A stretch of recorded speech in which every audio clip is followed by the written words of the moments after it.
Muito boa tarde a todos, muito boa tarde a todas. Eu quero dar início a esta nova domingueira. Essa domingueira de hoje vai tratar de um tema importante que diz respeito ao processo eleitoral que nós acabamos de viver no Chile, com a vitória de Gabriel Boric, que vai tomar posse agora em fevereiro, se não me engano, dia 11 de fevereiro. E queria, antes de qualquer coisa, mostrar para vocês um contraste. Vejam, essa não é exatamente a foto que tem corrido pela internet, porque aquela tem um fake news, né, com relação à equipe chilena, que é provavelmente uma equipe chilena bem mais antiga, mas essa foto de cima é a foto da equipe oficial, né, de Sebastião Pinheira no seu último governo. E a foto de baixo é o ministério de Gabriel Boric. O simples olhar dessas duas fotos mostra um impacto de mudança que não é desprezível, não é risível, muito pelo contrário, é importante.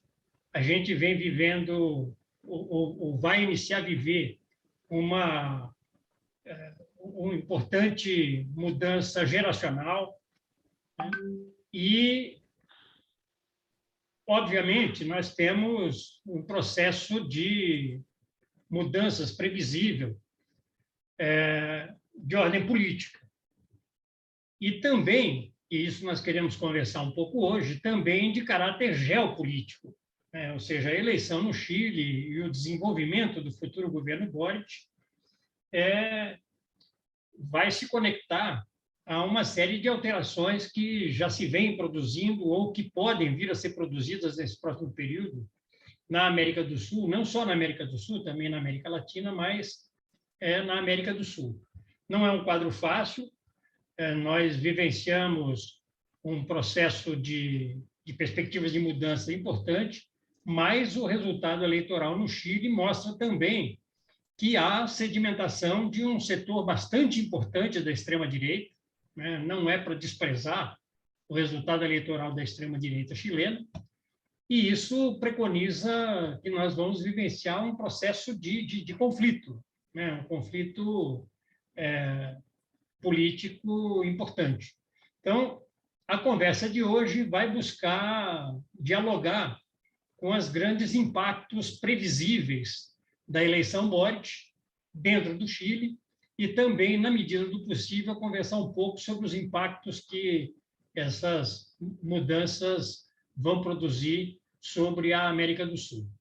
Para conversar conosco sobre esse tema, nós vamos contar com a presença do Jaime Gasmuri Mujica, que é um militante político histórico chileno, um militante desde os velhos tempos de governo Allende, um militante da resistência à ditadura Pinochet. Foi também senador durante 20 anos no Chile e foi, mais recentemente, no período da presidenta Bachelet, foi embaixador do Chile no Brasil.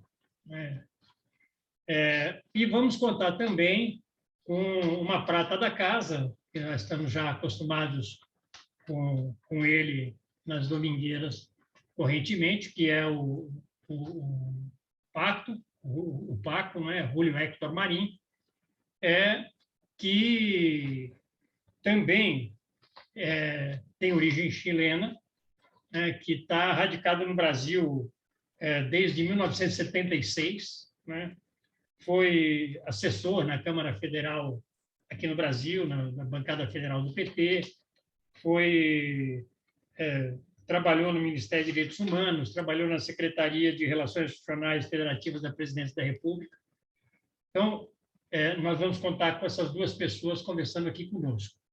Eu vou pedir para fazer a abertura dos trabalhos, vou passar para o Vicente Trevas, Mas antes de passar para o Vicente Trevas, eu quero solicitar a todas as pessoas que nos assistem pelo YouTube que se inscrevam em nosso canal, que deem o like, porque o like amplifica a audiência, e se quiserem ser notificados de futuras atividades, cliquem também no sininho. Bom, então, Vicente Trevas, com você, por favor. Muito obrigado, Granado. Muito boa tarde a todas e todos. Em particular ao Jaime, queremos agradecer a acolhida ao nosso convite, né? E para nós a sua presença é muito importante e muito significativa, né? Porque você faz parte de uma geração que dialogou também com a minha, foi a geração que acompanhou com entusiasmo a vitória do presidente Salvador Allende, foi uma geração brasileira que foi muito bem acolhida no Chile, nos momentos difíceis da vida nacional brasileira. Muitos dos nossos companheiros se associaram ao projeto chileno naquela época, e todos nós sofremos intensamente com o golpe dado ao nosso querido presidente Allende, né? Portanto, quero dizer, viu, Jaime, que esse diálogo tem um simbolismo muito importante, e principalmente nesse momento de uma grande vitória do povo chileno. Então, nós queríamos que você transmitisse ao povo chileno, aos nossos companheiros chilenos, a nossa grande satisfação, e afirmar que nós consideramos que a vitória do povo chileno é também uma vitória nossa, dos brasileiros, dos sul-americanos, dos latino-americanos, do progressismo da esquerda internacional, né? E, portanto, o que vocês fizeram no Chile faz parte de um grande movimento, né? Que perpassa países, povos, né? E, portanto, nós estamos muito felizes, né? E, portanto, nos consideramos, primeiro, estarmos na torcida, né? E queremos ser uma torcida organizada, né? Para esse mate político tão significativo que se abre a partir agora de março com a posse do presidente Gabriel Boric, né?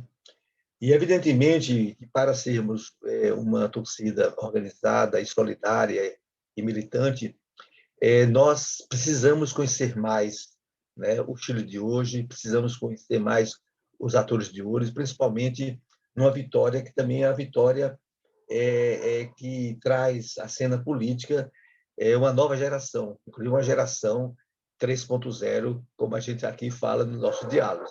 É evidente que a composição do próprio Ministério, do gabinete, como vocês chamam, também incorporou a geração 5.0, e tem alguns também da minha geração 7.0. Mas, de toda maneira, a centralidade é de uma nova geração da vida política nacional chilena. E, portanto, nós queremos estar juntos, né? Porque também nós temos consciência que os nossos países, e nós esperamos, nós brasileiros, que a partir do ano que vem os nossos governos compartilhem agendas comuns, né? E, portanto, nós estamos interessados também em perceber os movimentos do novo governo na direção dessas agendas comuns, que é a agenda da integração regional, né? Que é a agenda por uma nova governança mundial, né? E também combinarmos os nossos movimentos geopolíticos. Isso é muito importante, né? E sabendo que o Brasil e o Chile vivem e pode viver de forma virtuosa uma complementariedade. Nós somos um país do Atlântico Sul, né? E vocês são um país do Pacífico Sul. Portanto, a dinâmica geopolítica ela também se expressa na dinâmica do Pacífico e na dinâmica do Atlântico, embora todo o nosso esforço durante a presidência Lula foi transformar o Atlântico Sul numa zona de paz, numa zona neutra, e aí evitando qualquer canto de sereia das polarizações que perpassam o Atlântico Norte, né? Então, seja muito bem-vindo, Jaime, e nós vamos ter também ao seu lado um comentarista que é já é um sul-americano, né? O Paco é um chileno, é um brasileiro e é um sul-americano, além de ser um internacionalista. Então, muito obrigado mais uma vez pelo seu convite, Paco, também pela sua participação. Devolvo a condução dos trabalhos a Granado e uma boa domingueira para todos nós. Muito obrigado, Vicente. Então, sem mais delongas, eu solicito ao Jaime Gasmuri, que faça a sua exposição. Jaime, liga seu microfone, é com você.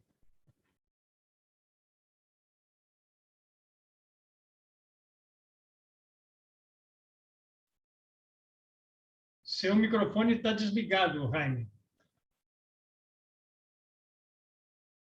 Bem, muito obrigado, Antônio, muito obrigado por as palavras do Vicente, muito obrigado por o convite de Paco, um velho amigo.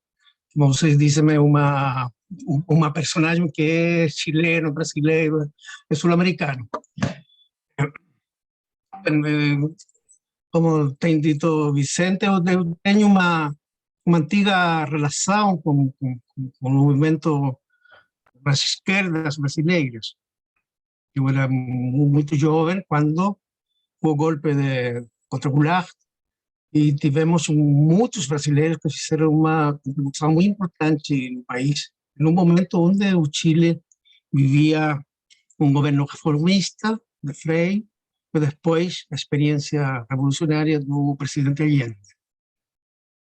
Foi meu primeiro contato com os brasileiros. Lembro de figuras como Pino Sampaio. Nessa época era um demócrata cristiano de esquerda em Chile. Finalmente ficou no PT, você conhece Paulo Freire. E depois chegou no Chile uma nova onda já não de figuras do governo de Goulart, mas de pessoas militantes da resistência antiditatorial.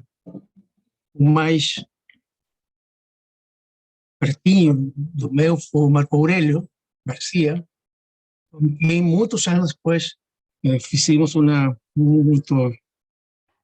amizade muito estreita, quando eu fui embaixador do Brasil. Portanto, o Brasil para mim é uma realidade muito vizinha, muito querida. Bem, então vou tentar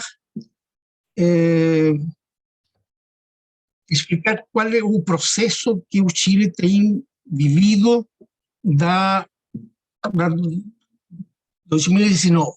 A história é mais longa, mas eu acho que a vitória de Gabriel Boric, é mais um episódio de uma mudança histórica que tem as raízes mais pertas, mais cercanas ao espanhol, no chamado estallido social de 2019.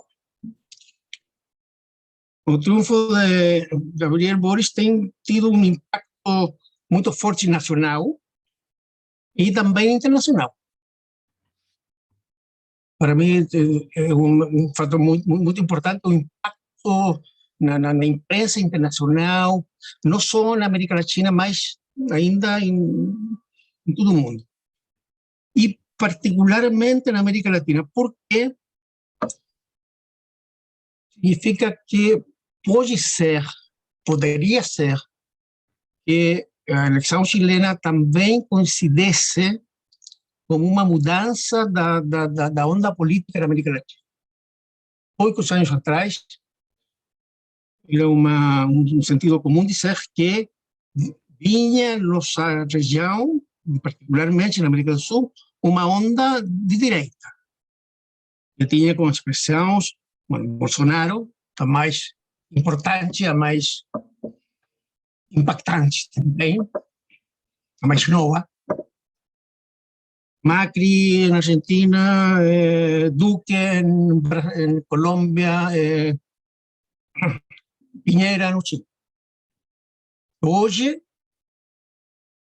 vem o golpe em Bolívia contra o governo do MAS. E hoje há uma possibilidade que essa onda mude de orientação. Ganhou finalmente Arce em Bolívia, Fernandes na Argentina, Boris em Chile, e temos dois acontecimentos eleitorais muito importantes este ano. Um, o mais importante de todos por seu peso na região, que é o Brasil, onde todos temos a esperança de que finalmente vai ganhar Lula, é um sentido comum. E também poderia ser que pela primeira vez em muitos anos, Colômbia tenha um governo de esquerda. Portanto,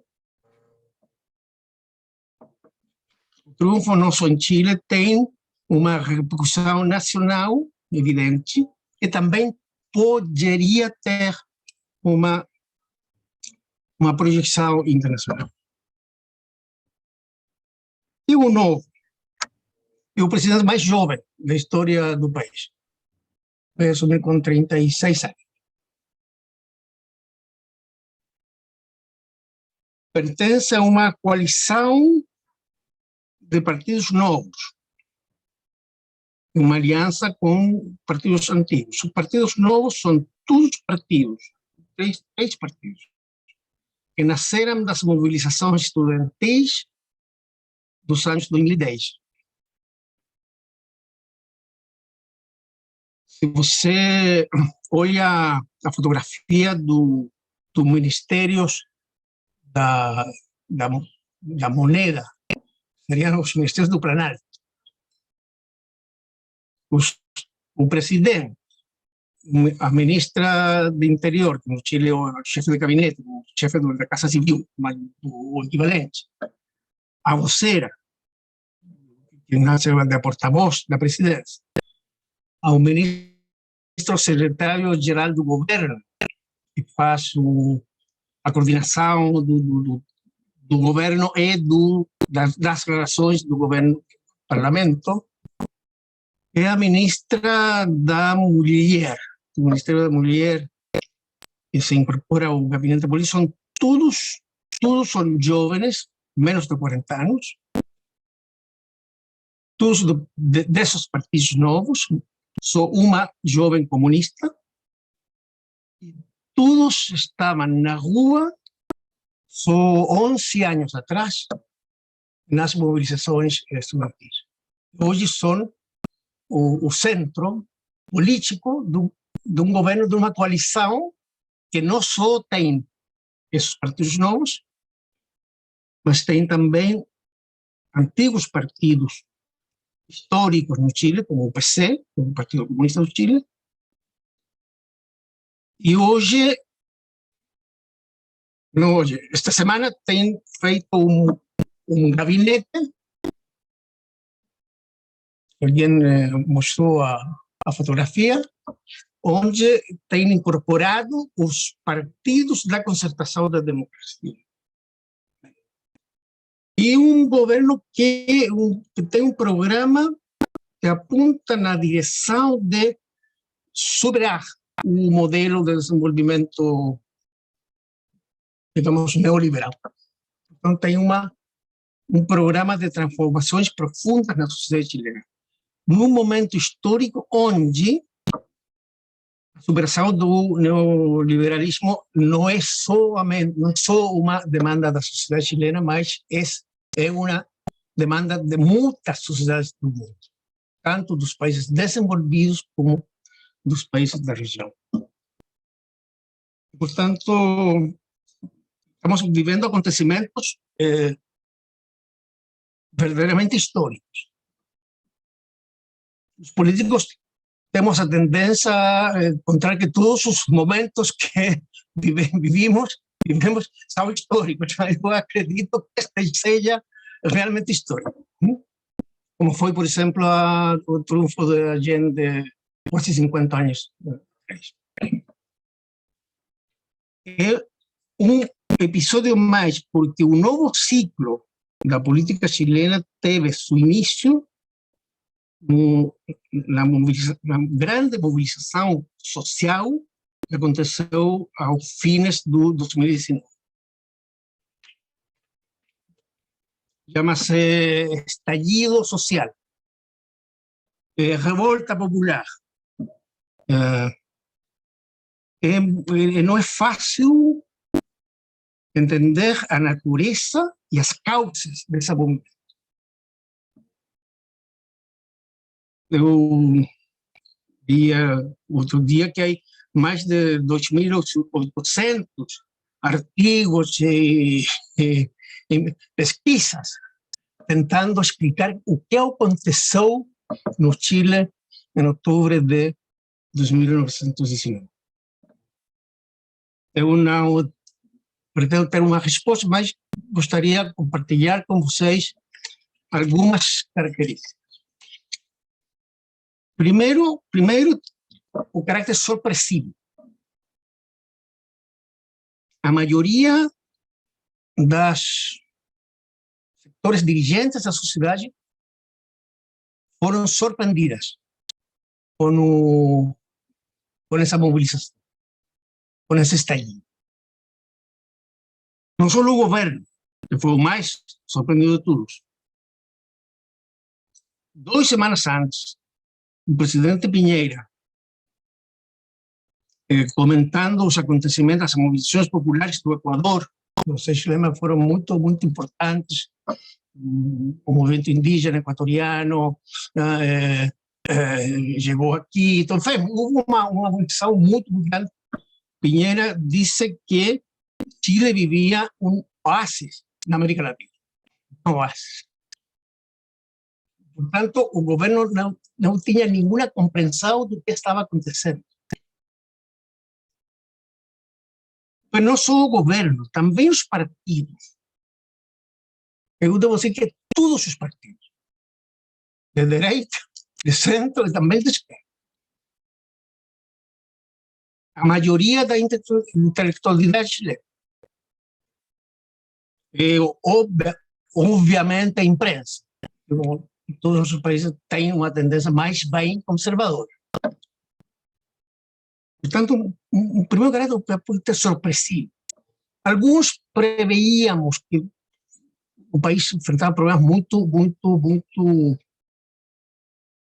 fortes, transição não resoltas pela transição, mas ninguém pediu uma mobilização desse característica.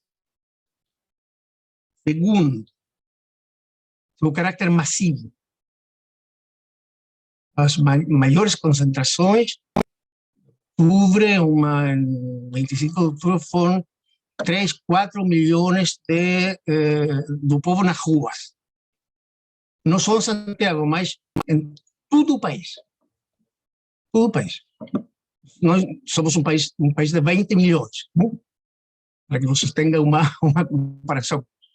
Quando eu fui embaixador em Brasil para ter uma dimensão das diferenças, eu tinha que multiplicar tudo por 10. Vocês, para ter uma dimensão do Chile, têm que dividir por 10. Vocês são 200 milhões, nós somos 20 milhões, vocês têm 7 milhões de quilômetros quadrados, superfície, nós temos 750 mil. O número 10 dá uma relação.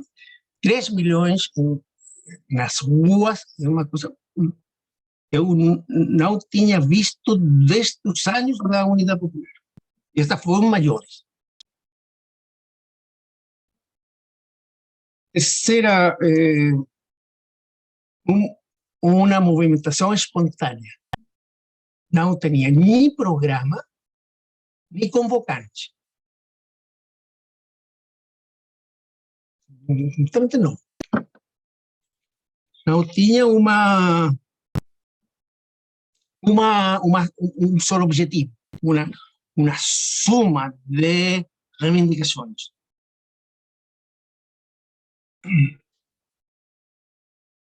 Os partidos ficaram todos surpreendidos. Tiveram reações. A convocatória foi feita por a mídia. e funcionava.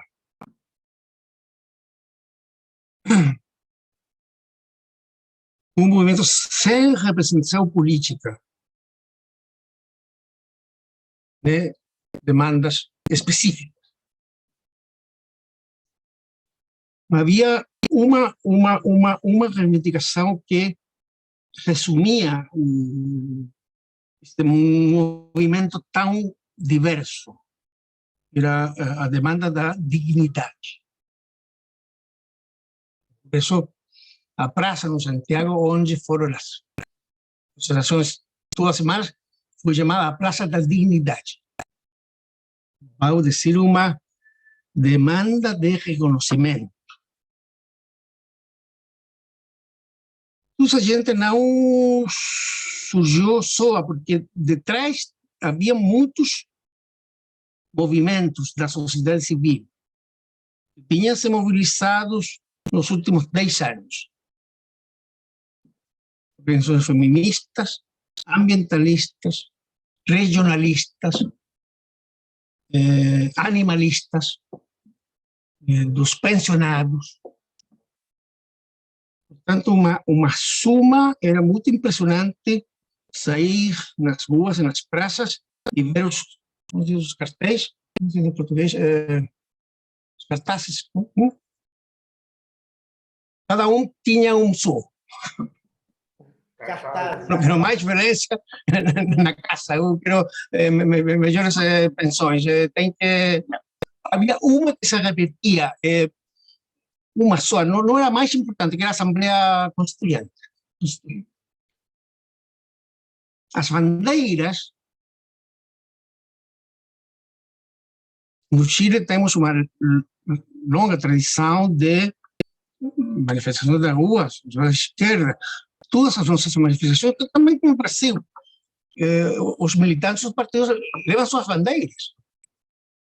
Aqui não houve nenhuma bandeira do partido. São chilenas, mapuches, que é o nosso povo originário mais numeroso. Em regiões onde não havia mapuches, mas a reivindicação dos povos originários era uma bandeira que unificava, e umas muito poucas bandeiras pretas, negras, dos pequenos grupos anarquistas.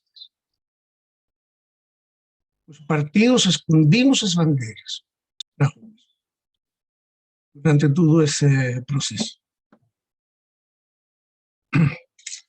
Quisiera destacar também um dado sociológico.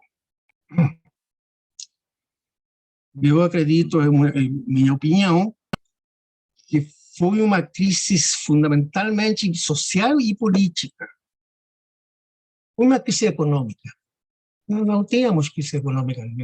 Teníamos um crescimento mais ou menos menor do que os anos anteriores.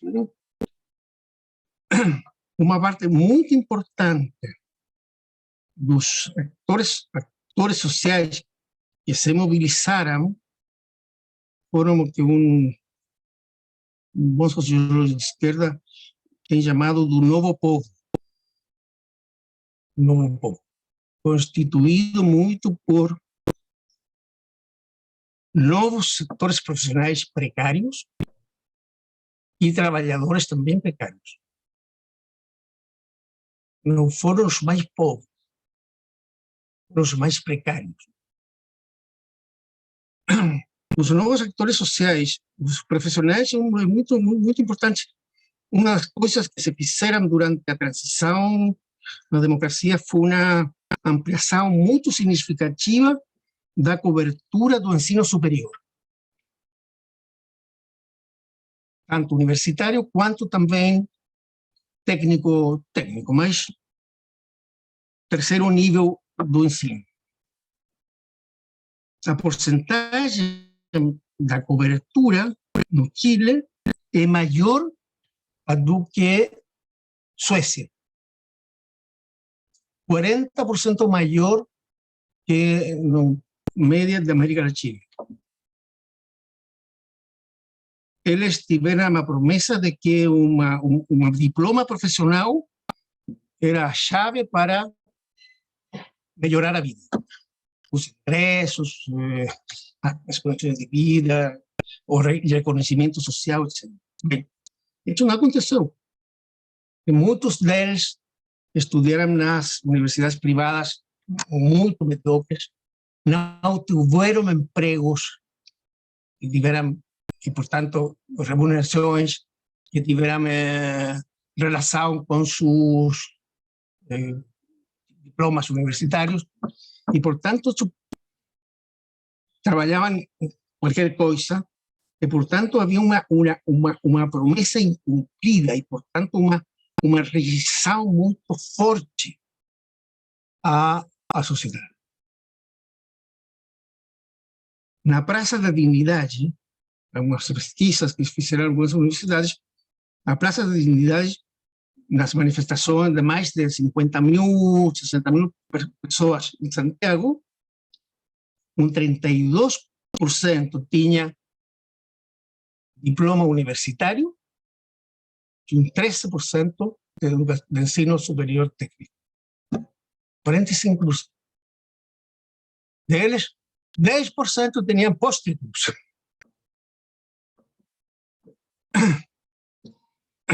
E, portanto, o movimento, o que expressava, também se mobilizassem outros setores sociais, obviamente, não é só isso, mas outros. É uma profunda insatisfação com a ordem existente, profunda e difusa, total, uma insatisfação com a ordem vigente, uma forte vontade de mudança, de um cambio profundo. Os dois aspectos principais foi rejeitada com muita força o nível de desigualdades. As desigualdades tornou-se uma fonte de irritação muito forte. Porque com a transição, Chile diminuiu de maneira muito espetacular a pobreza. A pobreza, no começo da transição democrática, era de 40%, e no 2019 era 11%. Espetacular. Mas a desigualdade diminuiu, mas muito levemente. Portanto, a manutenção das desigualdades produzia uma irritação crescente. O sistema político não foi capaz de usar. E os abusos. Os abusos dos homens, das mulheres, das empresas, dos clientes. A ideia de uma sociedade onde os poderosos abusam da gente comum e corrente. Bem, dizer, además, que essas imensas manifestações foram acompanhadas com graus diversos e importantes de violência. Eu prefiro dizer de violências, porque eram de distinta origem. Desde pequenos grupos radicais anarquistas, filhos intelectuais de Bakunin, que tinham lido a sentença Bakunina, a única igreja que ilumina a igreja que é incendiada. Portanto, tivemos 10 igrejas que foram incendiadas nesses dias. As barras bravas, os grupos vinculados ao narcotráfico, e os simples cidadãos que responderam com o que nós, na minha época, chamávamos de autodefesa. Também houve muitos militares que defenderam-se da polícia. Bem, qual foi a resposta do sistema político? O governo, uma situação que não entendia, a única resposta foi a militarização da sociedade e a repressão das mobilizações.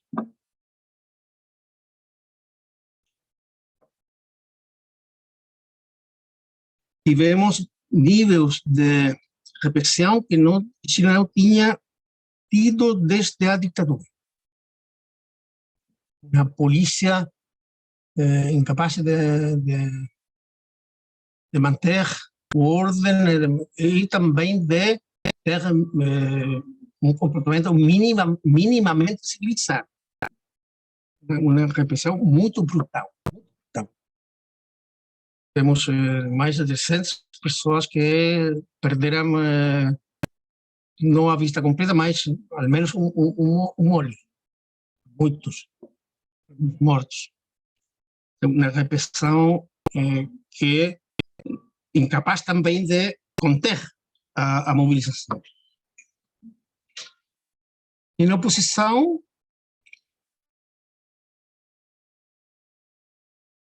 temos tido uma divisão de atitudes políticas. Uma parte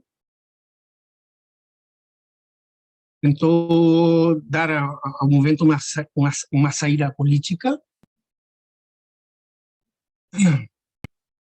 tomando a velha consigna que era fundamental um novo pacto social e político, uma nova Constituição, uma Assembleia Constituinte, etc.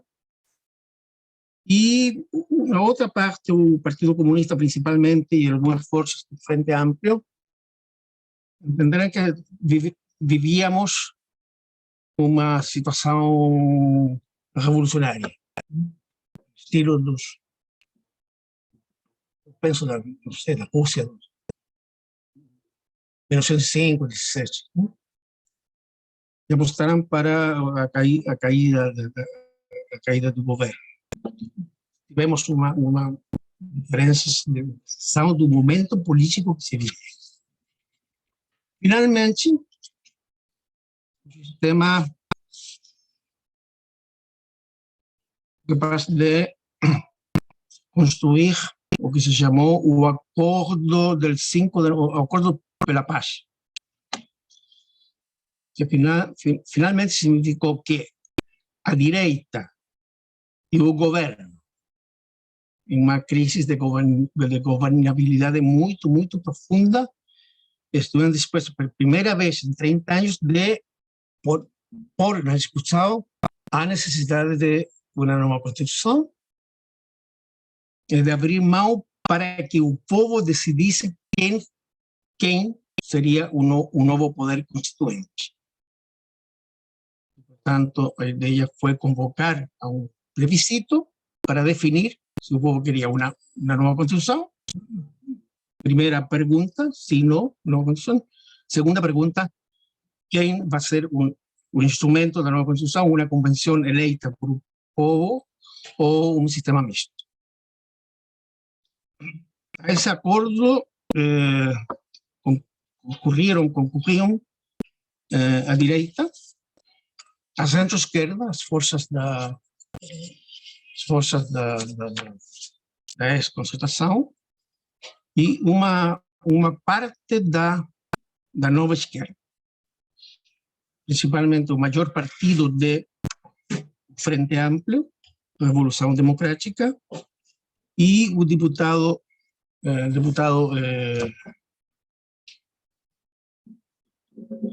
Gabriel Boric, que não tinha o acordo de seu partido, Regência Social, mas que concorreu a assinar o acordo de paz. Portanto, um acordo nacional para tentar resolver a crise, que era uma crise de governabilidade mesma, por uma via institucional.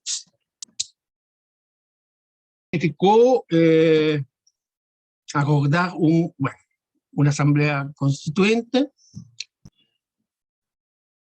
composta, eleita diretamente pelo povo, paritária em sua composição de gênero, a metade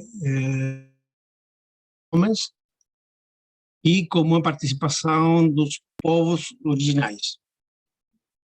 Eles são mais ou menos 9. O maior deles é o povo mapuche. E a ideia desse acordo foi chamar a um plebiscito em abril de 2020. Então, vinha uma crise sanitária, uma crise política e social, sumou-se uma crise sanitária, em janeiro de 2020. Antes da crise sanitária, a pergunta era se a mobilização social ia tomar essa solução constitucional ou não. A pergunta ficou sem resposta. Depois, porque a sociedade se encerrou. Apenas a crise, incluídos os setores mais radicais, estiveram dispostos a obedecer à autoridade sanitária. A consigna foi: cuidemos a saúde de nós para recomeçar a mobilização quando a pandemia passe. E, portanto, vem um período muito intenso também, onde eu digo que a rua foi reemplazada por a urna. Portanto, Chile entrou em um período eleitoral muito forte. Eu quisiera somente porque e que tem esse período tem muitos paradoxos. Eu quisiera, para entendimento de vocês, fazer muito breve resumo desses eleições. Antes disso, uma das condições da direita para abrir o processo constituinte foi que o quórum, a maioria necessária para a aprovação da Constituição, foi de 2/3 da Assembleia Constituinte. Essa posição porque a direita chilena, desde o começo da transição, tem tido mais entre 35% e 40% de apoio eleitoral. Isso é uma diferença com outras ditaduras da América Latina, como a Argentina, por exemplo, que não tiveram herdeiros do regime ditatorial. Nós temos tido que conviver com um 40% de gente que apoiou finalmente Pinochet. Bem, e finalmente as forças progressistas que assinaram o acordo da paz tiveram que transar,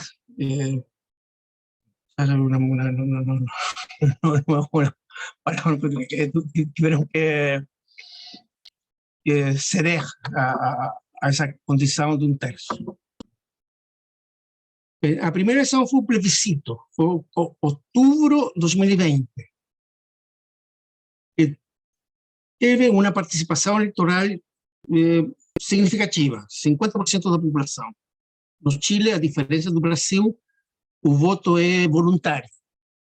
E o nível de participação eleitoral tem tido normalmente menos de 50% nos últimos 25 anos. A aprovação o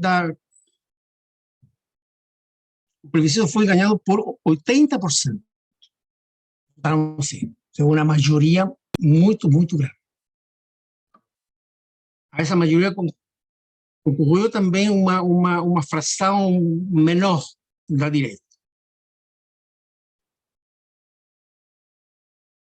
E, portanto, foi uma expressão muito forte de uma vontade popular para transformações de fundo. Em maio de 2021, 6 meses depois, foi a eleição da Convenção Constitucional. Nessa eleição, as forças progressistas foram divididas. Distintos esforços por apresentar listas comuns das forças progressistas, da centro-esquerda, da nova esquerda, da velha esquerda do PC, mas finalmente aquilo não funcionou. principalmente por uma resistência dos comunistas. Pensava que estava em jogo a hegemonia do movimento transformador. Portanto, que não queiram ter alianças com as forças que tínhamos governado o país durante os 24 dos últimos 30. E o resultado da convenção foi também muito impressionante, muito surpresivo. Os dados principais. A direita teve 20%. Portanto, a aposta da direita de ter ao menos um terço da convenção não funcionou para nada.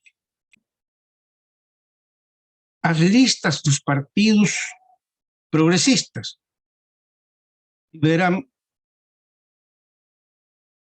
a ex-concessão 14%, 15%, a Aliança de Esquerda 18%. Total, 56%. O 44% da convenção são só convencionais independentes.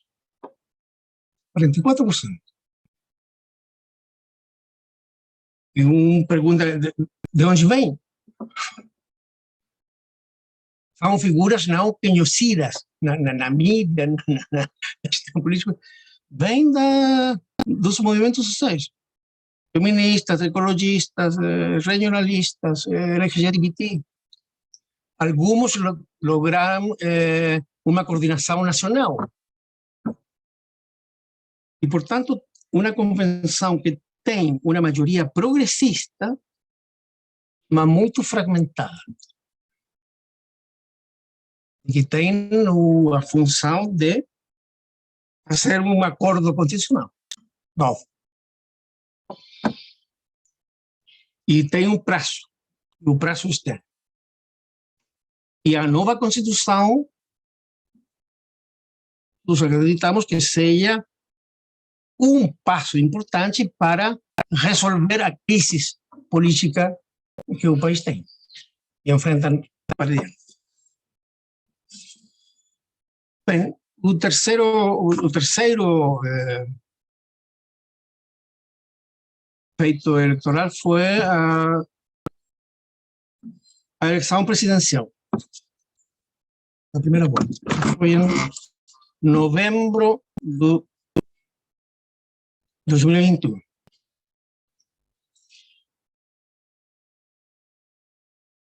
É uma eleição que foi presidencial e parlamentar do Congresso.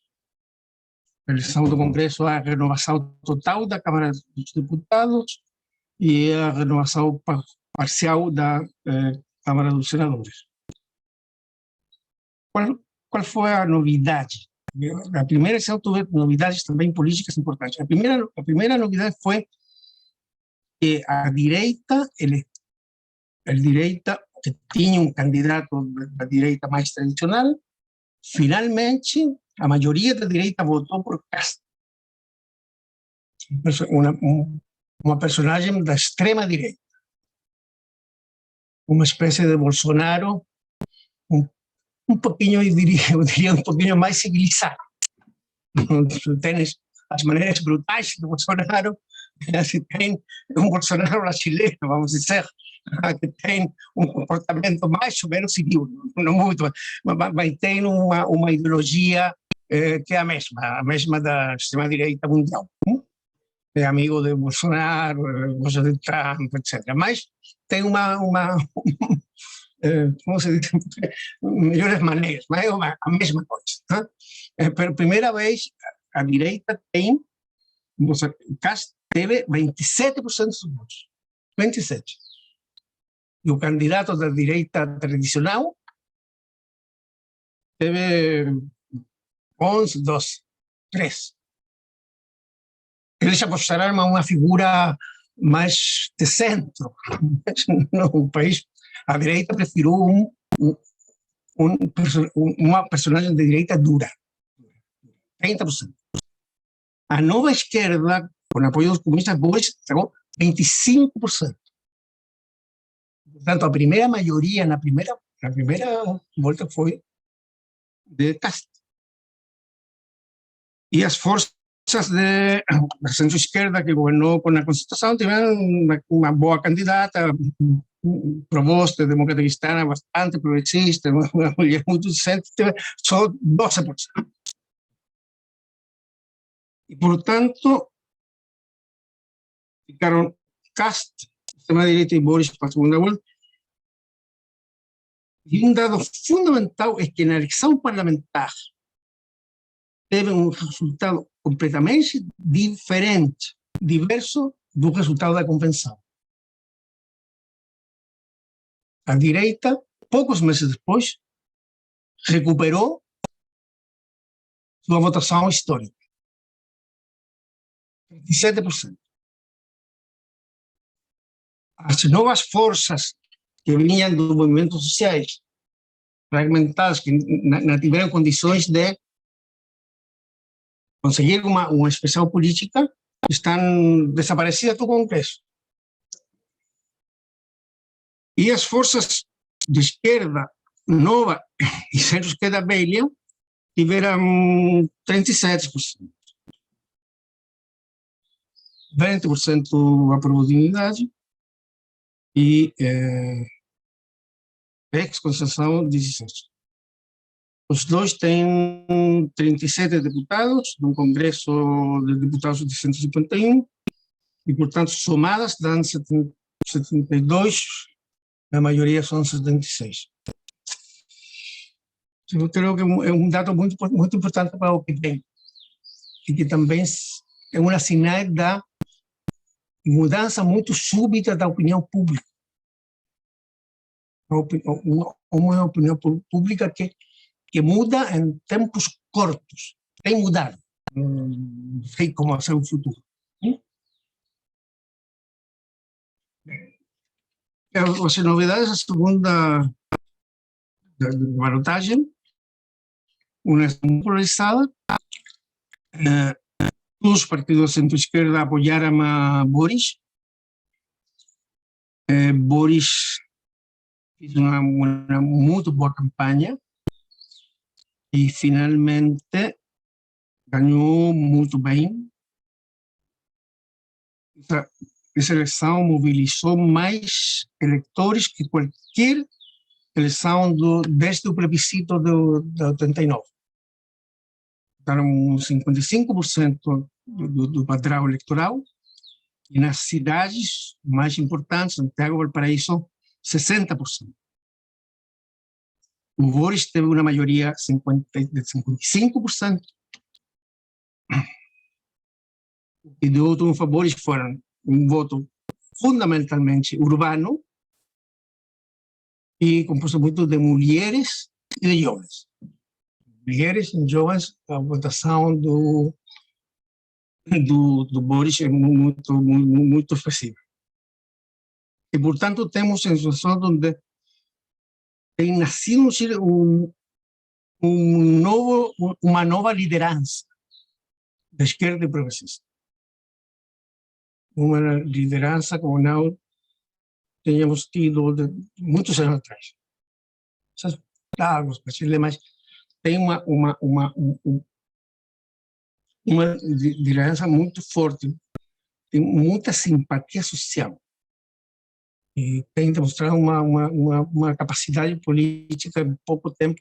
Eu acho que Boris, 2 anos atrás, não pensava para nada que ia ser em março de 2020.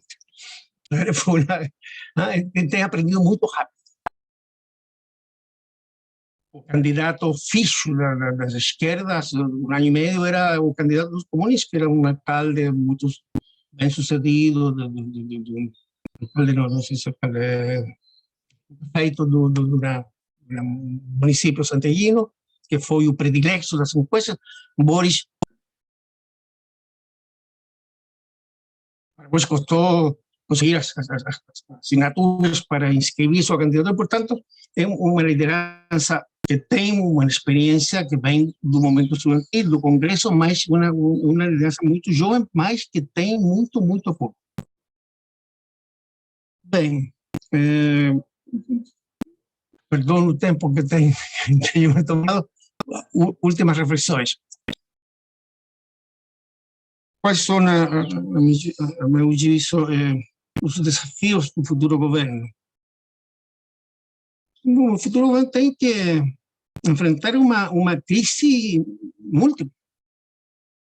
Uma sociedade que está atravessada por diferentes crises, que tem um problema que se dão todas ao mesmo tempo. Eu, por menos, na longa experiência política, as crises muitas vezes vêm de uma e outra, mas aqui as crises são simultâneas.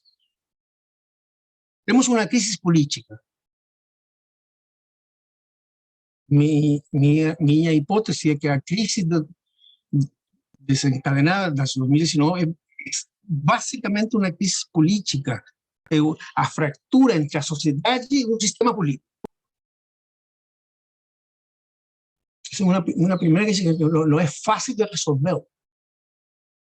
Porque não temos ainda os mecanismos, os instrumentos, as expertises. É uma fratura muito grande. Esse processo tem uma oportunidade. Hoje tem uma audiência ampla. Uma parte da solução da crise política é o que vai conseguir a Convenção Constitucional.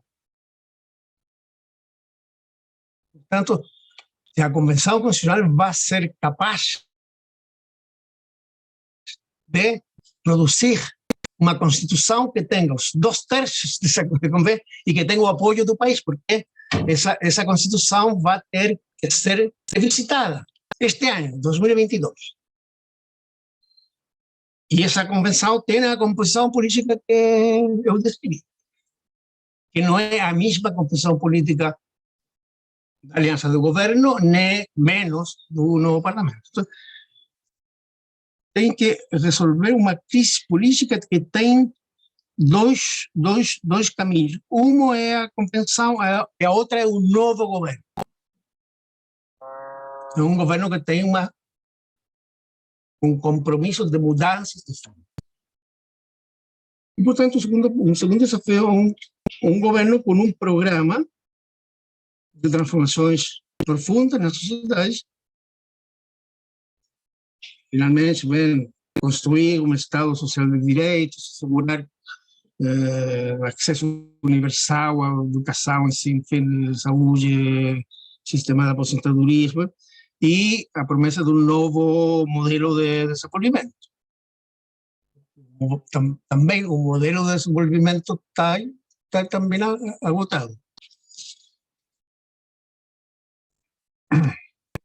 Mas os efeitos da pandemia, que tem aprofundado as causas que estão detrás da revolta social de 2019. Portanto, o governo tem múltiplos e muitos desafios. E, bem, vamos ver o que acontece.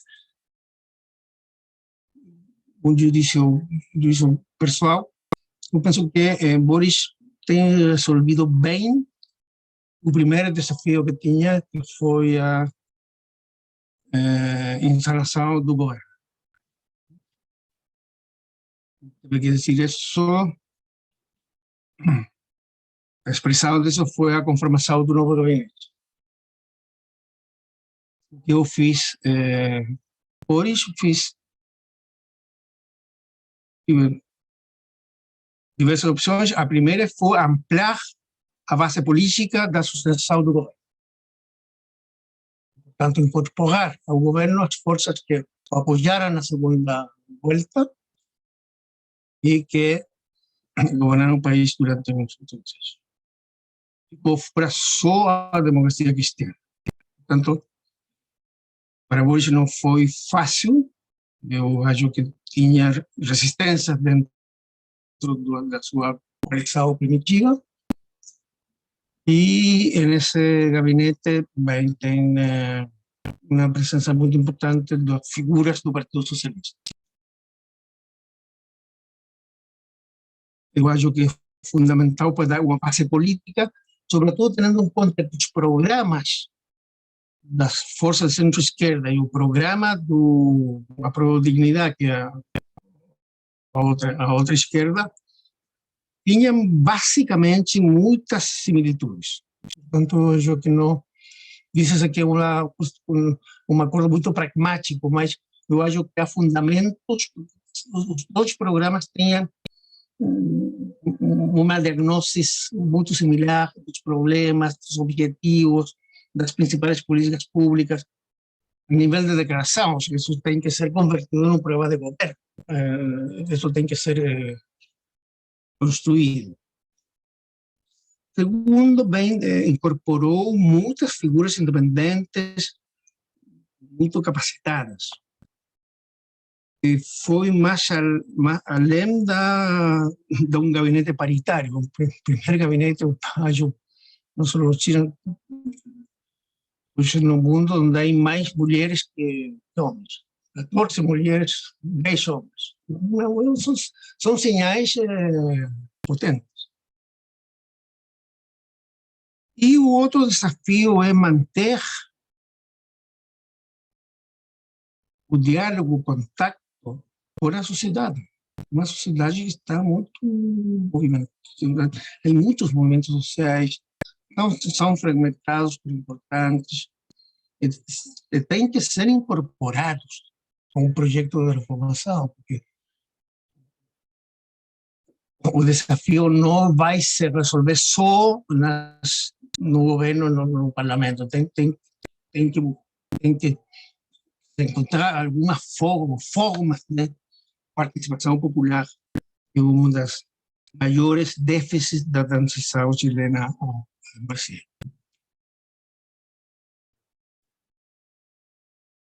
Bueno, fico aqui. Desculpas, porque fui um pouquinho mais cheio do tempo. Muito obrigado. Eu não reclamei do tempo exatamente porque sua fala está sendo importantíssima para aprofundar o nosso conhecimento sobre o processo que está acontecendo no Chile, né, e tirar algumas lições, inclusive, desse processo. Né? Você levanta questões importantíssimas, como esse da fratura entre a sociedade e o sistema político. Isso é algo que a gente precisa tirar de lição, porque ele também, de certo modo, ocorre aqui. Eu vou passar, então, para o Paco. Paco, com você, para um comentário sobre a fala do Jaime. Liga seu microfone. Isso.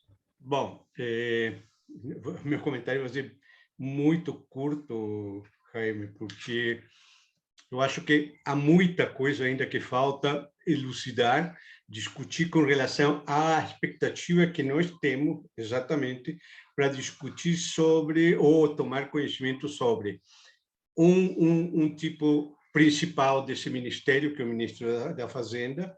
Queremos saber exatamente até que ponto isto vai chegar no neoliberalismo que se qualifica esse novo ministro. E de resto, acho que meus colegas já estão cansados de ver minha cara e ver todos falando todas as semanas, então eles querem ouvir você. Eu acho que essa é a importância da questão. Você está lá, você tem todas as condições de comentar conosco aquilo que nós precisamos saber. Então, abrir o espaço para os colegas perguntar é muito melhor do que eu ficar falando. Tá bom, Granado? Fica contigo. Muito obrigado, Paco. Muito obrigado mesmo. Eu vou, então, abrir as inscrições para intervenções de todo mundo, mas, dado o tempo, e sem nenhuma reclamação ao Jaime quanto ao tempo, mas, dado o tempo, eu vou pedir que as intervenções sejam o mais breves possível e para dar tempo de devolver ao Jaime para fazer considerações em cima das nossas falas. Quem quiser se inscrever, por favor, preferencialmente, o faça levantando a mão, mas é possível também fazer pelo chat. Alguém quer fazer a fala inicial? Não tem ninguém inscrito. Ninguém? Ninguém quer falar? Está todo mundo Todo esclarecido? mundo, não, todo mundo sentiu o drama. José Genuíno. Genuíno. José Genuíno vai abrir. Genuíno, com você. Eu não sei levantar a mão nesse treco aqui. Eu queria partir dessa observação rápida do Paco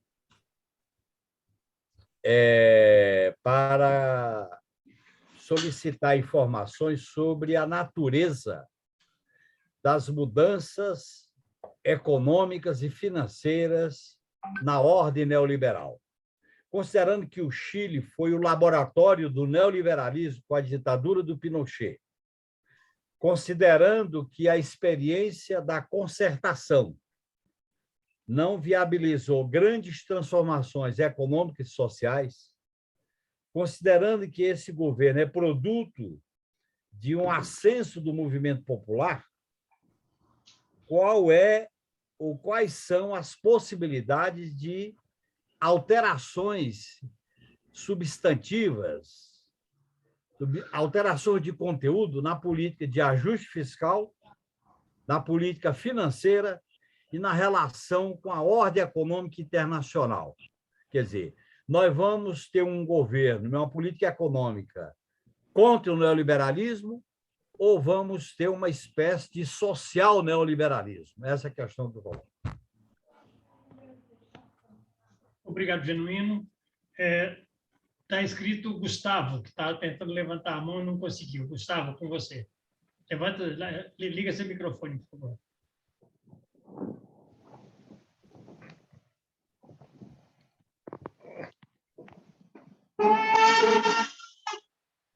Gustavo? Bom, enquanto o Gustavo tenta isso, eu vou passar então para frente, depois eu passo de volta para o Gustavo. Pedro Pontual. Ok. Obrigado, Jaime, por sua belíssima apresentação, né? E, bom, apenas uma contribuição aí a respeito da discussão do estalido de 2019, que você mesmo disse, né, que além das manifestações que se centralizavam na Praça da Dignidade, elas se estenderam por todo o interior do Chile, né? E eu acho que vale dizer que foi muito importante também um processo inicialmente espontâneo, mas que depois teve muita participação dos movimentos sociais, que foram as assembleias territoriais, né? Que se realizavam em todas as partes do Chile, procurando discutir demandas locais também, né? Além das demandas que eram levadas para a Praça das Dignidades, também um fortalecimento digamos assim, da participação no plano local, né? E o que eu gostaria de te ouvir um pouco mais é sobre esse último desafio que você colocou, que é a necessidade de estabelecer um diálogo com a sociedade, com esta grande quantidade de movimentos sociais presentes no Chile, e esse teu comentário de que esse foi um aspecto muito, digamos, déficit grande dos governos que fizeram a transição, né? Eu gostaria que você pudesse aprofundar um pouco isso, porque eu acho isso um desafio assim central, né? Porque essa, digamos, ruptura, né, entre sociedade e sistema político, né, ela, claro que demanda, né, reformulações no sistema político e, ao mesmo tempo, um profundo diálogo com a sociedade, né? Então, queria te ouvir um pouco mais sobre isso. E a outra coisa que gostaria de te ouvir é quais são as suas expectativas em relação aos acordos desta Constituinte, né? Bem, é isso. Obrigado, Pedro. Jaime, eu vou deixar acumular um pouco mais de questões, tá? Porque tem bastante gente inscrita, tudo bem? Eu vou focar, Vai lá, Antônio, Gustavo. eu vou focar mais nas questões, não sei se trancou, mais nas questões eleitorais. Pode ser? Está me ouvindo? Sim, tá. Não ouvo bem. Vai lá. Vai lá, Eu vou Gustavo. focar um pouquinho mais nas questões eleitorais, digamos assim, da etapa eleitoral. Y voy a intentar hablarlo en español para hacer también un homenaje a mi dificultad de hablar en español. Hay un proceso ahí que viene todo desde la marcha de los pingüinos, que hay un gran protagonismo del movimiento estudiantil. Desde ese movimiento surgen innúmeros liderazgos. Hay muchos que se aproximan al Partido Comunista, pero también, como el propio Boric, se dirige a otra parte de la izquierda. Ese es el primer hecho. El segundo hecho, que me parece más notable, es que hay un agotamiento dramático de las políticas del neoliberalismo que ayudan de alguna manera muy objetiva junto con la pandemia a incendiar completamente el país, ¿no? Ese es un segundo elemento. Y el tercer elemento, que es lo que me interesa a mí comprender con mayor claridad, es que en un determinado momento parecía que la izquierda iba a tener un protagonismo muy grande con el Partido Comunista Chileno. Y eso cambia de una manera, bueno, por lo menos yo no lo entendí de hecho, y ocurren todas esas volatilidades en el proceso electoral. Es posible identificar si eso parte de los medios de comunicación, es la propia derecha reaccionando, o es un elemento también de las características de la cultura política chilena que se perfila con más fuerza en momentos más agudos, digamos así. Es eso. Muito obrigado, Gustavo. Eu vou passar, então, para o Newton. Eu vou deixar acumular um pouco, Jaime. Newton, com você. Está sem microfone, Newton. Acabou sendo uma pergunta um pouco complementar à do Pedro Pontual. Aqui nós tivemos o sistema de conferências, não é? As conferências municipais, estaduais e nacionais, que constituíam, vamos assim, que apoiavam, que sugeriam, propunham elementos das políticas públicas, todas elas, né? Teve conferências nacionais sobre tudo. Eu queria saber se no Chile essa diversidade do movimento popular não poderia caminhar numa coisa parecida com o sistema de conferências aqui do Brasil, ou melhor, né? Parecido, ou melhor. E se a Constituinte, se tem gente na Constituinte que defenderia uma visão assim parecida de amplificar a capacidade de intervenção dos movimentos populares.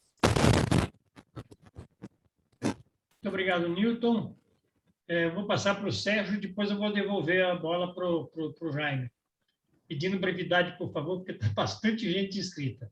Sérgio Mileto, por favor. Obrigado a todos. Obrigado, Jaime, pela palestra. Fazia tempo que eu não participava aqui desses encontros de domingo tão importantes. Me arrependo de não ter participado dos demais.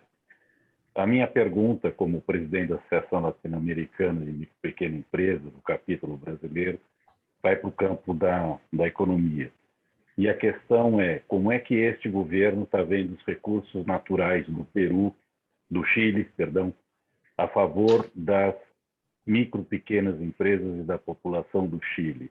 Como é que está essa disputa em relação aos recursos naturais, principalmente o cobre e outros recursos, e como criar, e na criação de estatais, no modelo que está se criando, por exemplo, entre a Argentina e Bolívia para desenvolver baterias, como é que isso está sendo pensado? Por que essa preocupação?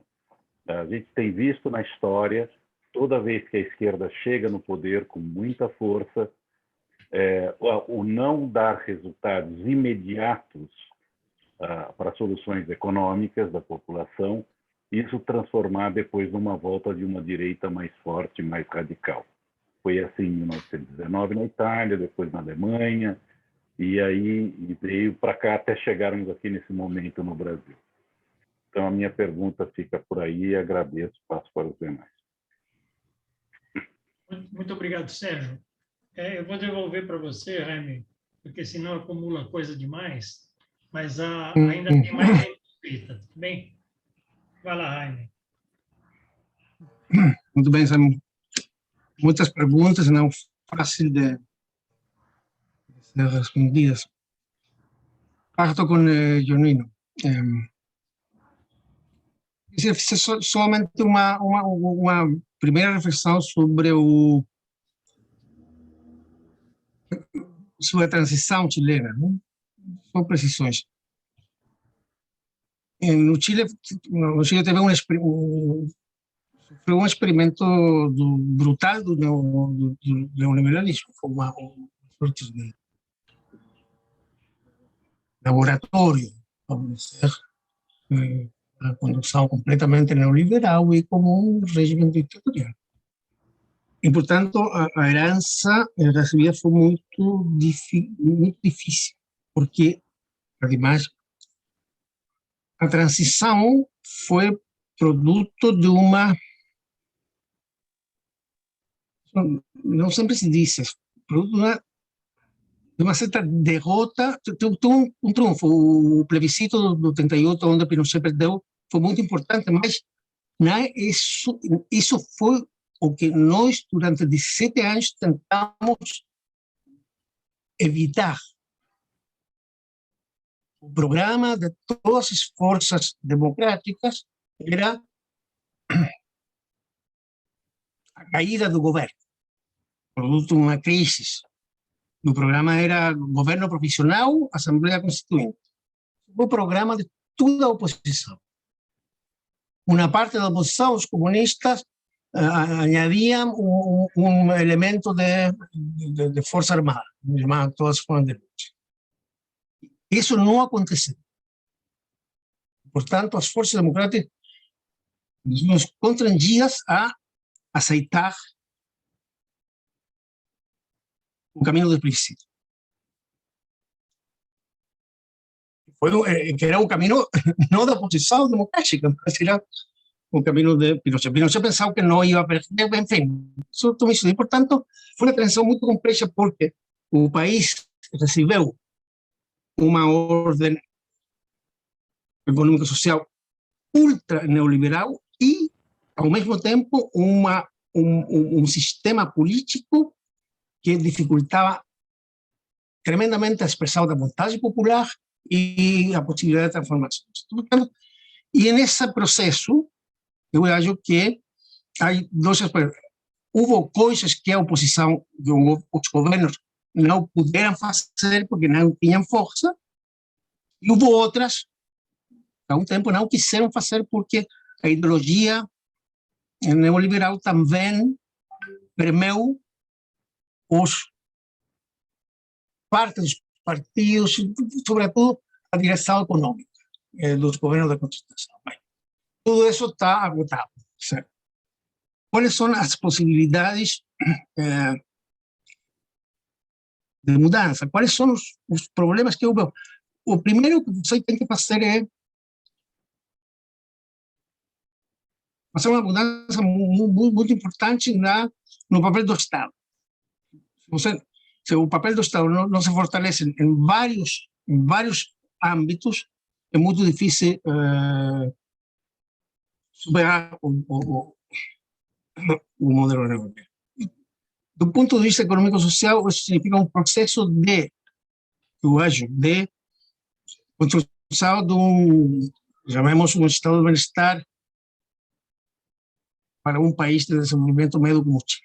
Portanto, serviços sociais, educação, saúde, etc., universais. Já que hoje não existe.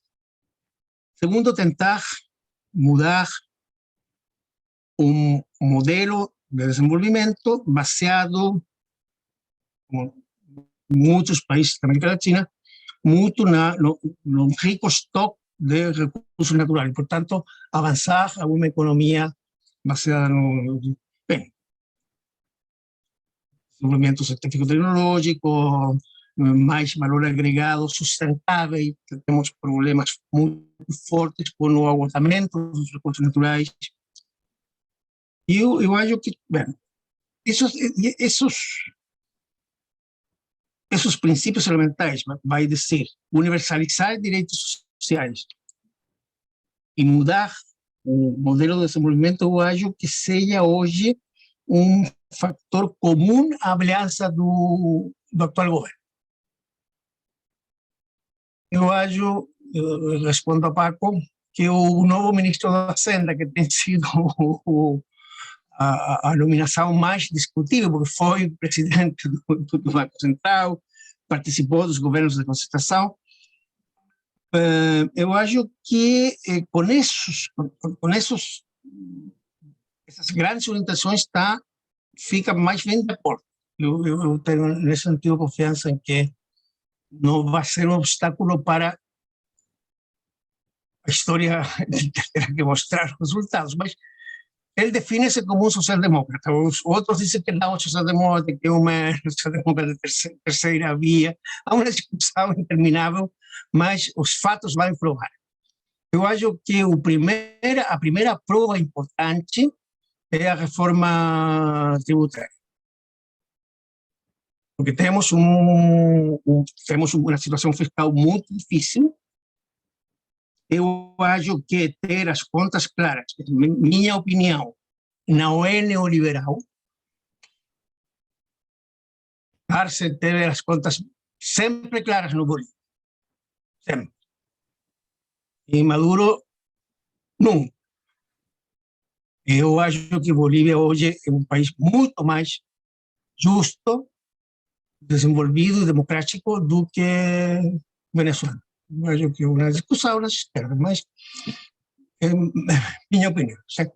Ter as contas claras não é necessariamente uma condição de qualquer governo. O problema é como se distribui a renda, e como os ricos pagam impostos, e como os recursos naturais, a plusvalia dos recursos naturais não fica só nas mãos das multinacionais. Portanto, a meu juízo, se você quer ter uma economia mais justa, tem que redistribuir. E o grande instrumento da distribuição, eu acho, em sociedades de mercado, são os impostos. Temos, contesto uma outra pergunta. O problema da pequena e média empresa no Chile é muito, muito importante. Porque temos uma economia extremadamente concentrada nos poucos grupos econômicos que encontrou uma parte muito, muito importante. Portanto, um novo modelo de desenvolvimento tem que incorporar de uma maneira diferente o grande setor de pequenas e médias empresas, que são um setor muito diversificado. No programa de Boris, esse ponto está bastante assumido. Portanto, e também se fala no programa de estabelecer algumas empresas estatais em áreas, basicamente no lixo, Chile, e poderia se pensar também em associações com Bolívia e com Argentina, de maneira de... Porque somos os 3 países que temos as reservas maiores do lítio no mundo, portanto seria muito possível ter avançar realmente na integração substantiva de nossas economias, que foi o que não fizemos nos anos de nossos governos progressistas. Fizemos Unasur, mas não fizemos nenhum nos nossos bons anos, não fizemos nenhuma ferrovia do Atlântico ao Pacífico, nenhuma rodovia substantiva, nenhum encadenamento produtivo de setores importantes, numa indústria farmacêutica sul-americana, nada. O Unasur foi um grande acontecimento, um grande avanço político. Fizemos muitas coisas, mas a integração da América Latina para Chile, um país pequeno, é muito importante, né? Isso depende de todos, e particularmente de vocês, porque o motor aqui é Brasil. Se o Brasil não está, não haverá integração, haverá uma integração parcial. Eu acho que eu não tenho, infelizmente, uma resposta. O problema de... Porque o outro erro muito importante da concertação foi... a concertação inicialmente foi uma aliança política e social. Ganhamos o plebiscito porque houve uma grande mobilização social e popular. Uma aliança política e social. E depois de 20 anos, essa aliança estava quebrada.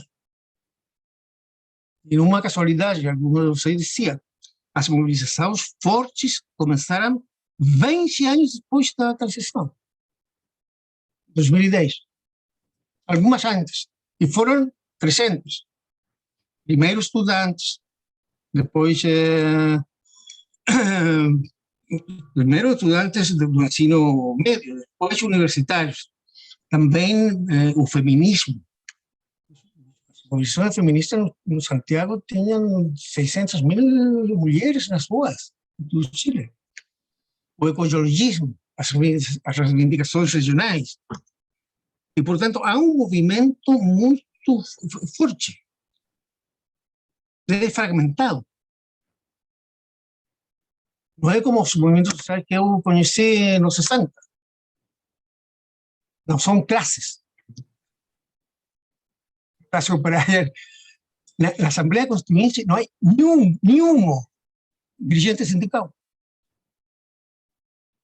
A presidenta da CUT, comunista, uma grande dirigente, perdeu a eleição, mas não foi eleita. A líder ambientalista de Antofagasta convencional. A professora independente, por supuesto, não é de nenhum partido. Não gosta dos partidos. É a grande científica da Universidade do Norte, que tem uma reivindicação da ciência, também é convencional. Você pode articular um diálogo com um movimento social que não tem expressões únicas, que tem causas. Eu acho que seja o grande desafio, não só do governo, sino da democracia chilena. Porque a fratura entre sociedade civil e sistema político, insisto, todos os partidos têm seus problemas, uns mais que outros, mas não há nenhum partido que possa reivindicar a revendicação dos períodos sociais. Se fosse assim,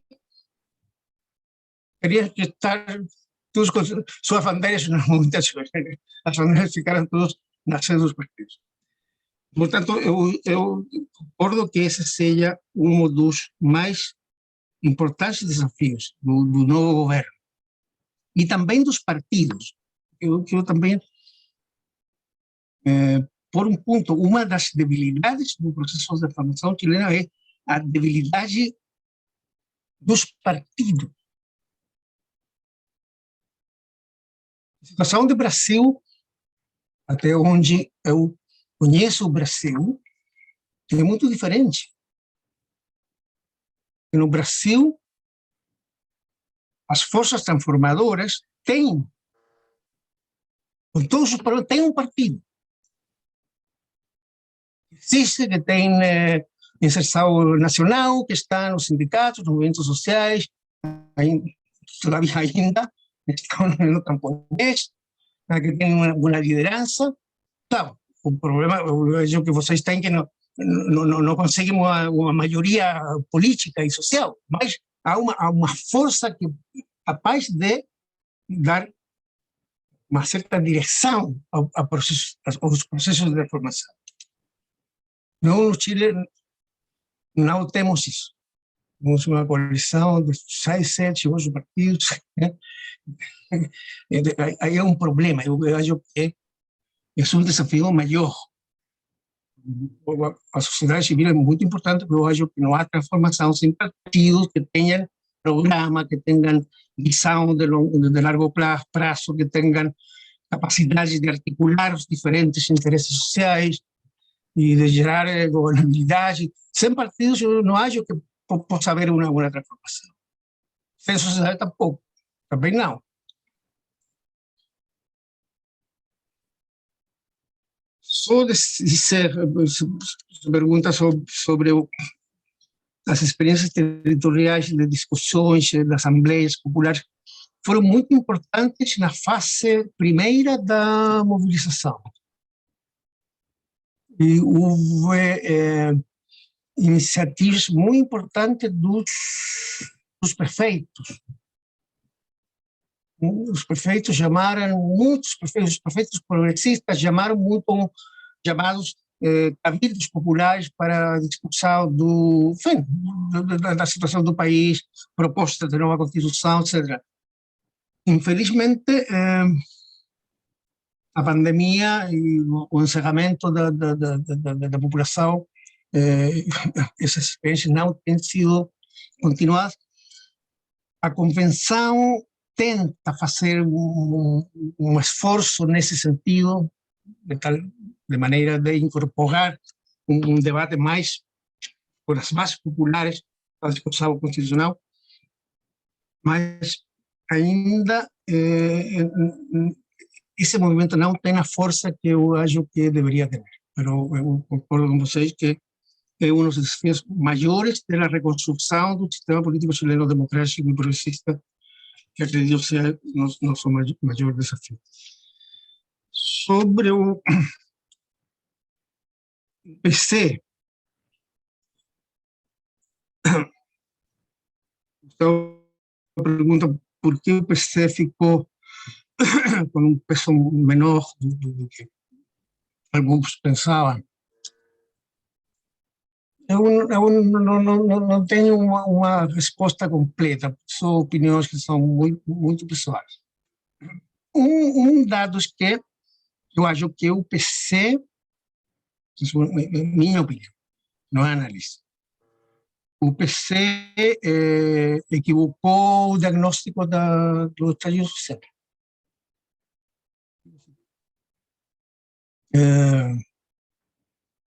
Depois, acredito que equivocou também a estratégia para enfrentar a convenção e os parlamentares.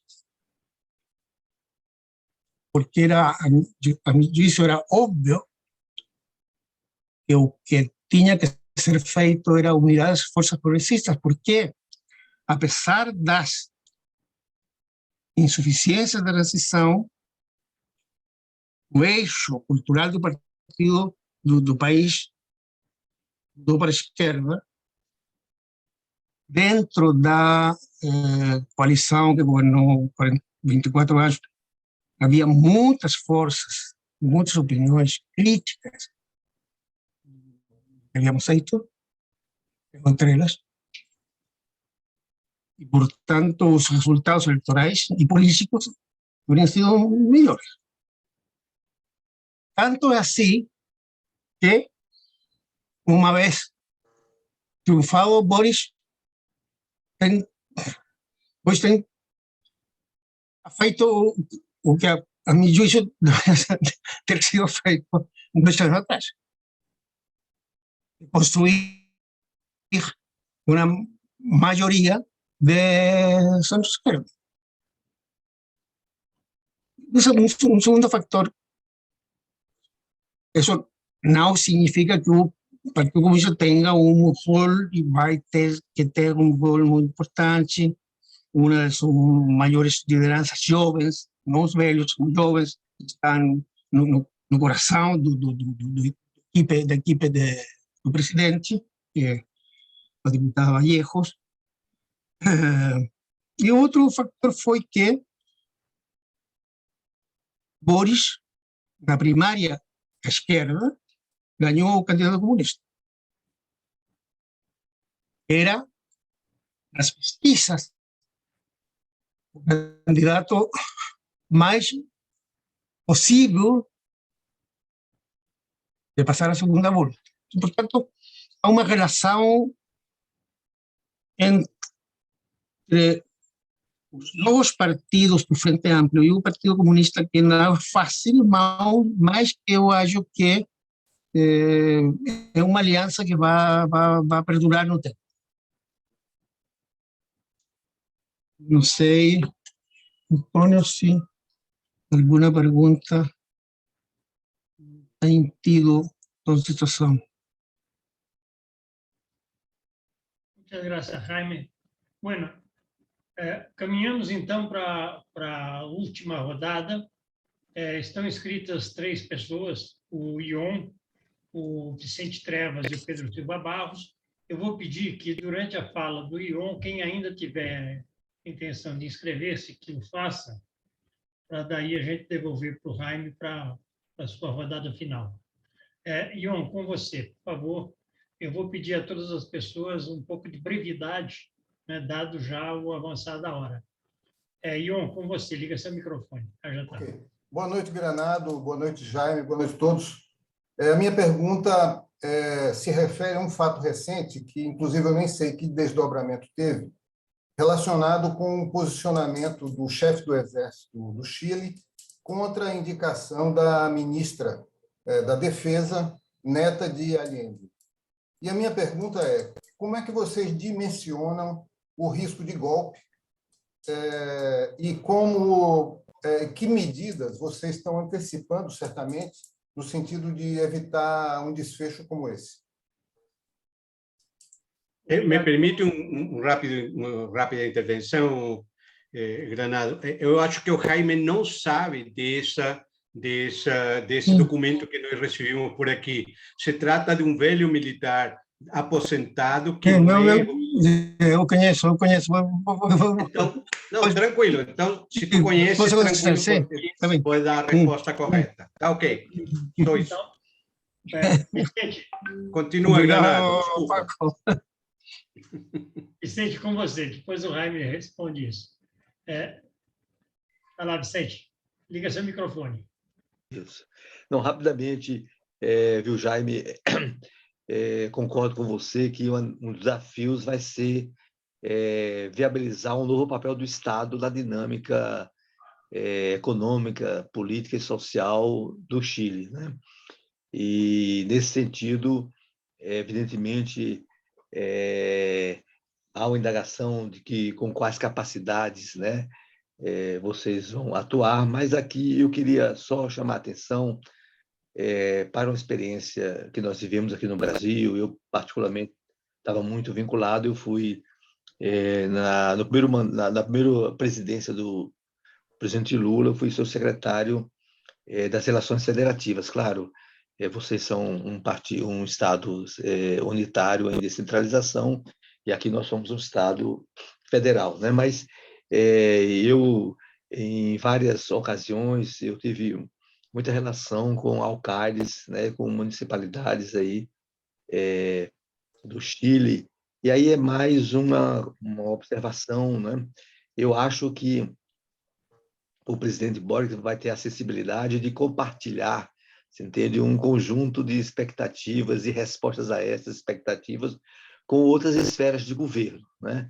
Mesmo nas políticas públicas, eu acho que nem todas serão nacionais, né? Poderão ser regionais ou mesmo locais, né?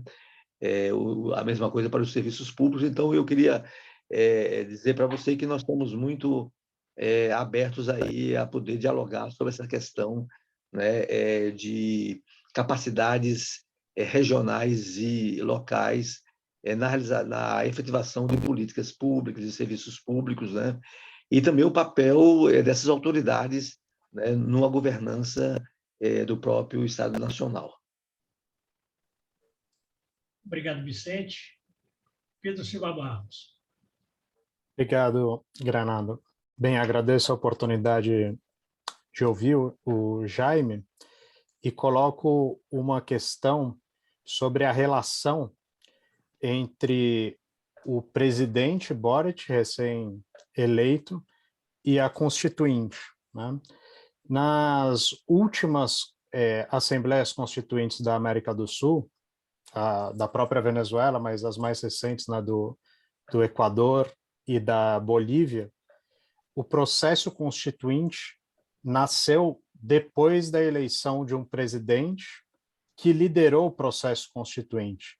Então, em alguma medida, a gente poderia entender as constituintes do Equador, da Bolívia, como uma tentativa de refundar o Estado, mas feita a partir de uma liderança do Correa ou do Evo Morales, já durante o governo. Então, também uma forma de garantir governabilidade. E aí eu pergunto para o caso chileno, que o presidente é eleito durante o processo constituinte, como você vê a relação do presidente com o processo constituinte? Nos outros casos, era a prioridade absoluta de governo, era a aprovação da Constituinte e refundar o país. No caso do Boric, aí para fazer um recorte que eu acho que ilustra muito essa questão, a conformação do gabinete ministerial, ela tem como objetivo principal adequar as forças para aprovar a Constituinte, para viabilizar a Constituinte, que corre o risco de não ser aprovada, ou a conformação do gabinete ministerial tem como objetivo um governo de 4 anos, no padrão dos anteriores, né? Então, o objetivo do gabinete vai ser aprovar a Constituinte, essa é a prioridade número 1 do governo, ou não? Obrigado. Muito obrigado, Pedro. Jaime, então devolvo para você agora para a sua fala de encerramento. Muito bem. Sobre os militares,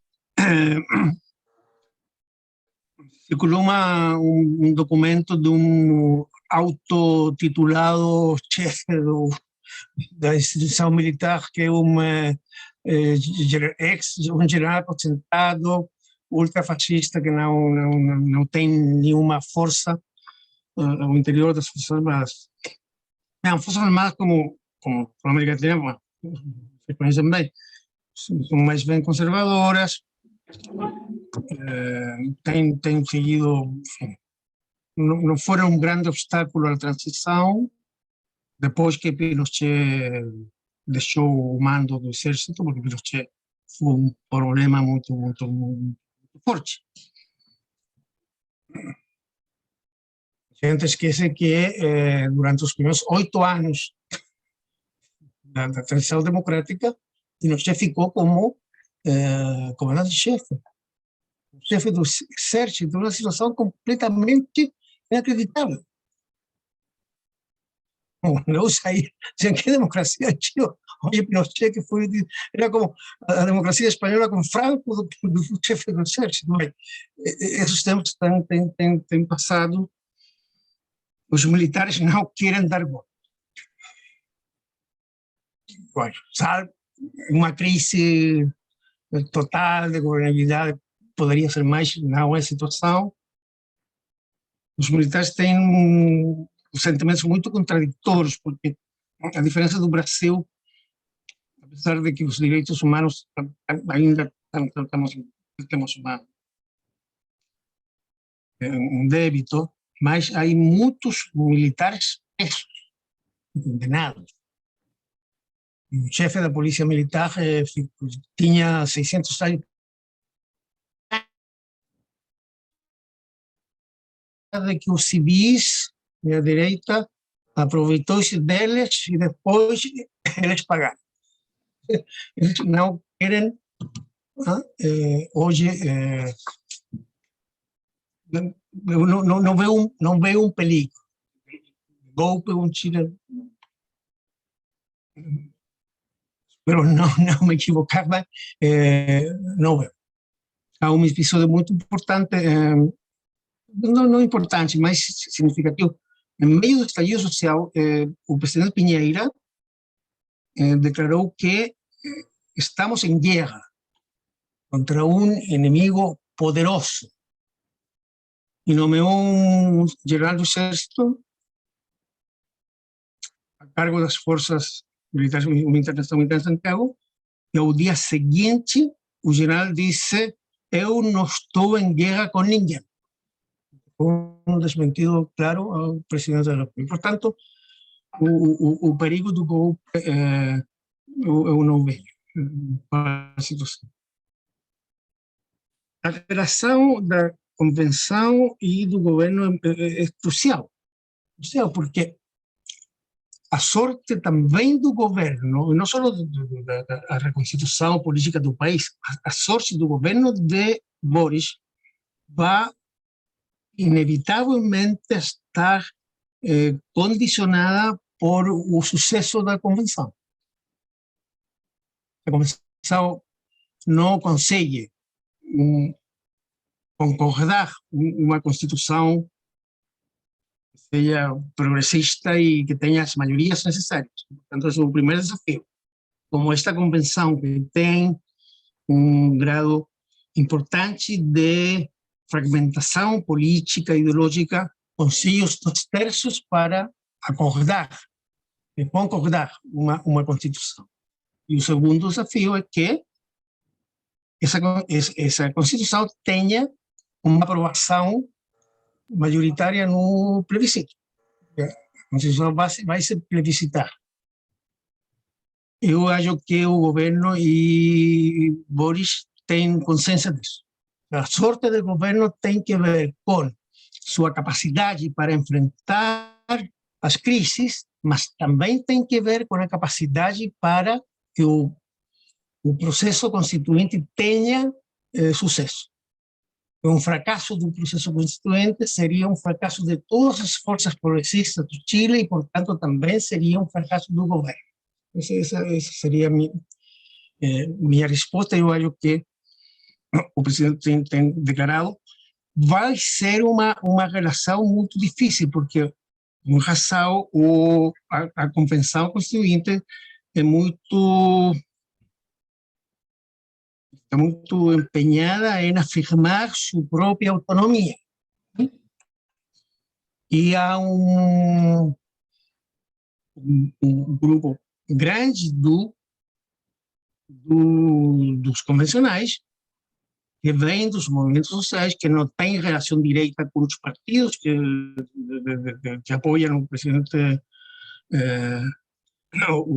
Boris, portanto, não é um diálogo fácil. Eu acho que o governo tem plena consciência de que o êxito do processo constitucional é muito importante para o futuro do país, mas muito importante para seu governo.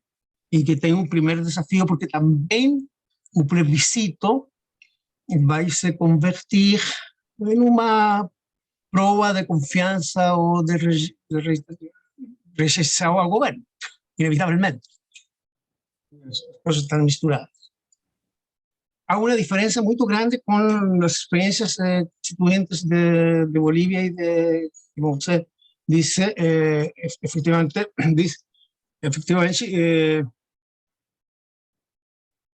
os movimentos populares ganharam eleições e os presidentes, que tinham uma grande força, chamaram a sua vez a assembleias constituintes. E tanto Chávez quanto Evo tinham forças e partidos que eram majoritários na Assembleia. O MAS de Evo tinha 60, tinha mais dos terços. Ainda assim, essa Assembleia demorou mais de um ano em produzir a Constituição boliviana. Aqui não temos essa condição mais sobre quais são as possibilidades da Convenção de arribar a Porto. Eu tenho grado razoável de confiança.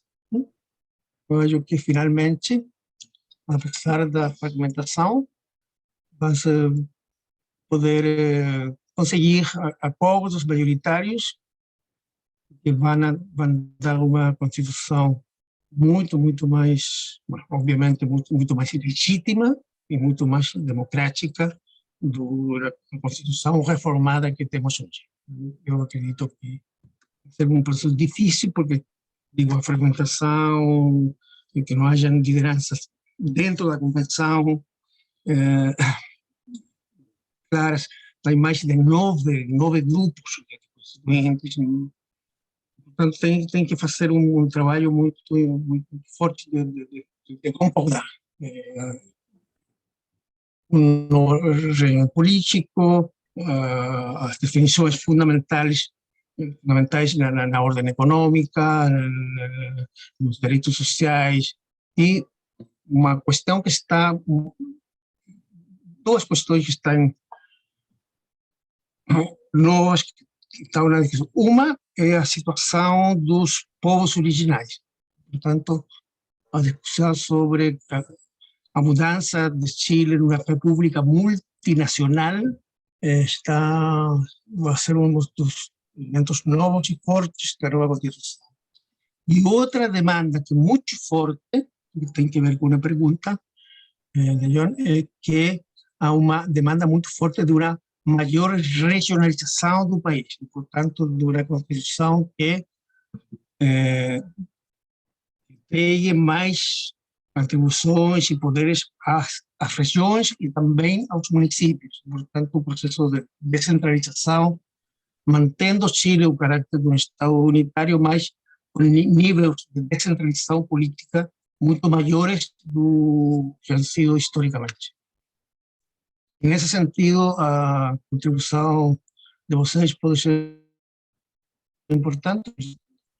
O Brasil tem a experiência do Estado Federal, mas essa experiência pode também ser muito útil no momento de discutir, fazer um desenho de um Estado mais descentralizado. Não só administrativamente, sino também politicamente.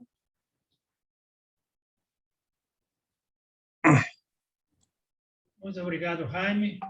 Sua participação, sua anuência em participar conosco, muito obrigado mesmo. Eu quero, antes de passar para o Vicente fazer o encerramento, perguntar ao Paco se ele quer fazer também alguma rápida consideração final. Paco, com você. Ok, obrigado, Granado. Olha, somente reafirmar algum tipo de coisas, de algumas dúvidas que possam ter ficado, principalmente com relação, houve alguma pergunta, creio que a Vera, perguntando sobre a ausência, por que houve um ausentismo eleitoral muito grande nas eleições e tudo isso. Mas isso não é decorrente do momento, isso é decorrente do processo que vem desde o plebiscito 89, onde só participou 50% da população. Então, este é um processo muito longo de descrédito do processo e de participação. Então, a participação se reduziu a metade da população eleitoralmente ativa e o restante, alienado ou não há razões para discutir isso, não quis participar desse processo. E nessa metade é que se produziram esses câmbios, essas mudanças todas agora. principalmente na eleição do Gabriel Boric, onde há uma participação juvenil e das mulheres extremamente importante. Eu queria destacar uma coisa que eu destaquei com o Jaime, que é uma coisa que tem me emocionado profundamente, é a empatia social com que o Boric está lidando e aprendendo rapidamente a lidar com as pessoas, a conversar, a atender, a ouvir. Ou seja, alguém que descobre que o povo quer ser ouvido e vai e faz, marca uma diferença muito grande. Então, esse quebre do Boric em relação à classe política normal ou antiga, tá? É muito forte, muito claro, é muito grande.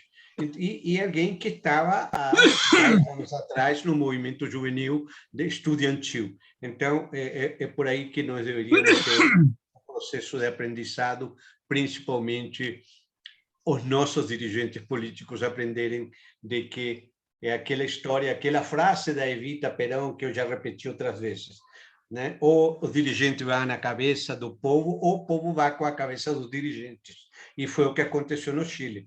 Não, ninguém quis saber de dirigente nenhum e foram para a rua, e aí está. A resposta está nessa eleição do Boric. É isso, tá? Jaime, muito obrigado. Eu, particularmente, te agradeço de coração. A nossa amizade é muito, muito grande, todo mundo sabe disso, e eu te agradeço a disposição de vir e dar essa contribuição para nós. Granado, é contigo. Obrigado. Obrigado, Paco. Vicente, com você para o encerramento, então. Pois não. Reforço, viu, Jaime, o nosso agradecimento. Nós somos um pequeno centro de pensamento. O nosso instituto chama-se Instituto Sul-Americano para a Cooperação e a Gestão de Políticas Públicas, né? E temos a sorte de contar entre os nossos associados o Paco, certamente será o nosso oficial de ligação, né? Com a experiência em curso aí no Chile, que nós desejamos toda a sorte. E nós somos companheiros, né? Nós somos com esse novo capítulo da história do Chile e que nós queremos também se associar, abrindo um novo capítulo aqui a partir de outubro com a eleição do nosso presidente Lula. Muito obrigado a todos e a você em particular, Jair. Bem, muito obrigado a vocês pelo convite, por atenção. Estou à disposição para vocês. Muito obrigado, Jaime. Bom, damos por encerrado, então, nossa atividade de hoje.